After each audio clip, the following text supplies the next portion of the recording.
Hi guys! So today's video is all about hygiene. Obviously COVID-19 has really changed the way that we as makeup artists have had to operate with wearing masks on set and that kind of thing. I just wanted to share my personal kit hygiene. I also wanted to share a little qualifier and say that because I worked on counter and with MAC Cosmetics for so many years, these hygiene practices are pretty much what I've been doing all along. There's just obviously a few additional things now though. So I'm just going to share with you how I do it, and hopefully that educates you a little bit or gives you some ideas and yeah, helps us all going forward. Okay, firstly, let's talk about PPE. So there are quite a few options in terms of what is legally required. You need to be wearing a mask. And there are a few different options when it comes to masks. This is obviously not one of the ones that I recommend for healthcare workers, so it's not an N95 mask, but it does have an FFP2 rating, which is a safety rating, which means that this does have particulate filters, and also I prefer to have something with a little nose bar on the top. That just helps with comfort on set. The other option is obviously a face shield, which I don't have, and then gloves. This is like a hot topic at the moment. So I prefer to work without gloves. I feel like the surface of the glove is potentially not sanitary. You might touch something with a glove and it's a lot harder to sanitize a glove. So I much prefer to wash my hands thoroughly with soap between every single model, and use sanitizers as well. The other thing that you just want to make sure that you're doing is sanitizing the surface that you're going to be working on, and you're going to do this between every single model that you work on. Right, let's talk sanitizers. So this is an 85% isopropyl alcohol mix. It also has a little bit of ethanol, which is also like a sanitizing ingredient, and this I use in a spray bottle. So I bought this sanitizer. It's only 70% alcohol though, so I finished this one and now I fill it up with this stuff, and so I use that to sanitize absolutely everything before I use it.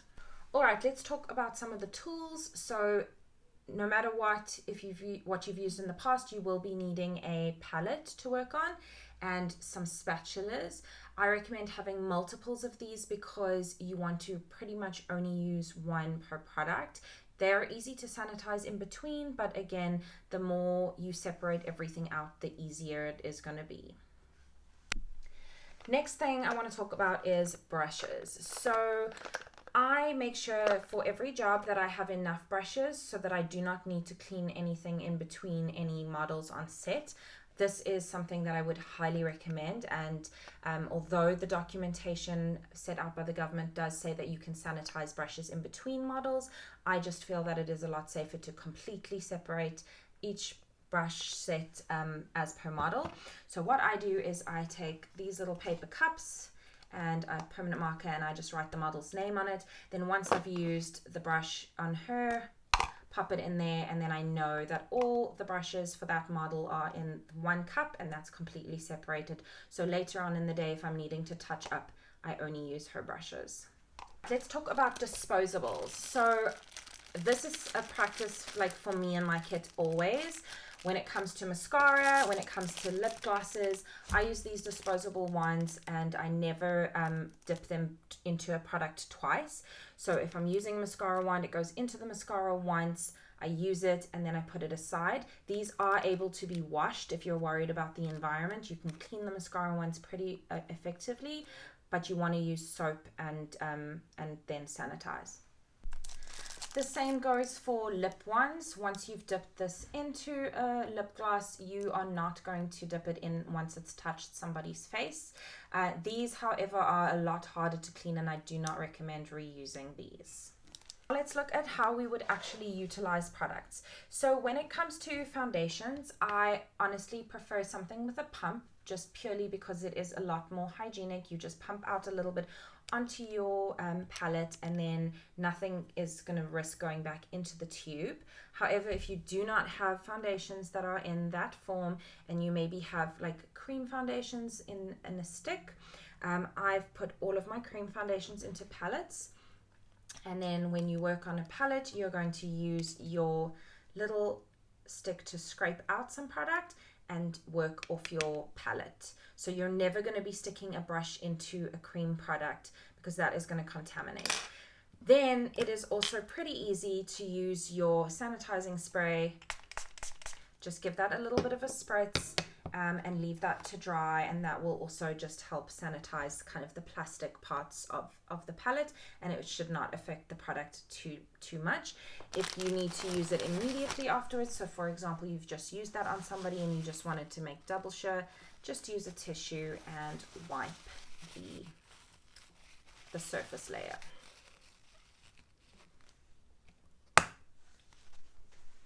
So for concealers, if you have something like this that is a doe foot applicator, you can either use one of your disposable wands. Alternatively, you can use your applicator and decant onto your little palette and then work from your palette.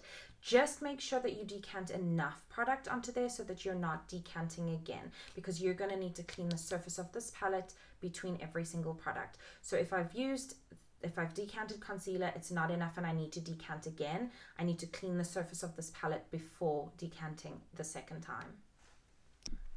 Pencils are another thing that we really need to take care with. These obviously touch primarily lips and eyes, which as we know are areas that might carry virus loads. So we want to make sure that we're sharpening and then sanitizing. Please make sure that you let this evaporate before touching someone's eye, as it can burn like hell, but you want to just make sure that this is completely sanitized. As for the sharpener, before you put another pencil into this, you need to clean the sharpener and sanitize it with the spray as well. Let's talk about powder products. So firstly, what I do recommend with powder products is that you try as far as possible to have a separate set of products. Actually, this goes for everything that you can.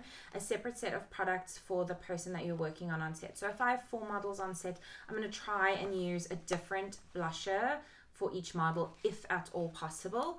To sanitize a powder product, whether it's a blusher, a blotting powder, or whatever, I use a tissue and I remove the entire surface layer of that product. That means that there is no product that has then been exposed to the surface. If you are very, very concerned, you can spray with a sanitizing spray. Don't spray too close. You just want to kind of create a misting over the whole area. That will evaporate really quickly and it shouldn't affect your product too much. I have not found it to affect any of my products too much. So for onset, when it comes to eyeshadows, I'm trying to use a different eyeshadow palette for every single model, and that's just for hygiene, so that I know that I've used this one. I can touch her up with it throughout the day and I don't have to worry.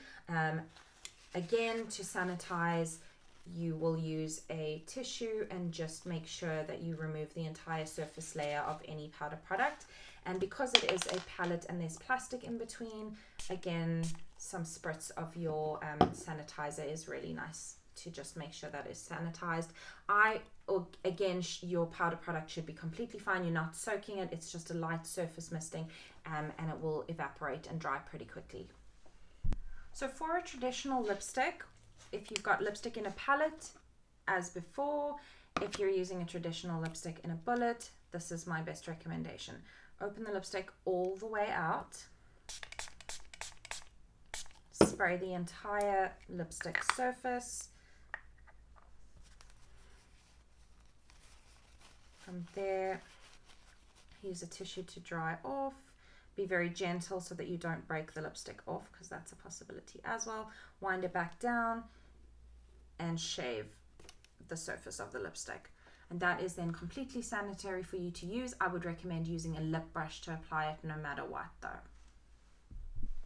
So the other thing is, if you're like me and you have a lot of these little bags that come with you on set, if at all possible, keep them closed and make sure that you only pack out from your kit what you are going to use. So for example, I don't want to have to sanitize every single one of these lipsticks all the time. So what I do is, before I put this one back in there, this whole thing gets sanitized, and when I get home I sanitize the outside of the bag and just make sure that nothing gets cross-contaminated into my kit. So there has been some talk when it comes to touch-ups that you should be using a separate set of products for each model, and then that this should be gifted or disposed of. I have not seen that written anywhere, but I have heard a couple people say that. That's obviously not a sustainable way to earn a living. So what I recommend is just making sure that you have a separate touch-up kit for each model. So for example, making sure that you either like decant this onto a separate kind of, like if you only have one of these palettes and you need to use this for multiple people, decant their color onto a separate little kind of, what are these things called? Palette. There we go. And then, you know, keep that on one side. I've got a lipstick. I've got the like blusher or powder product, and then I have a little set of touch-up products just for that model. So I'm not going to be using the same powder, the same blusher, the same anything on multiple models in one day on one shoot. And the last thing I want to chat about is body lotion. So I favor this particular body lotion because it is a continuous spray. So you don't need to actually touch the model. You can just spray that onto them and then they can rub that in. So that just limits the kind of contact required. And as I said, you don't need to touch the bottle, or anyone needs to touch the bottle because it just sprays out.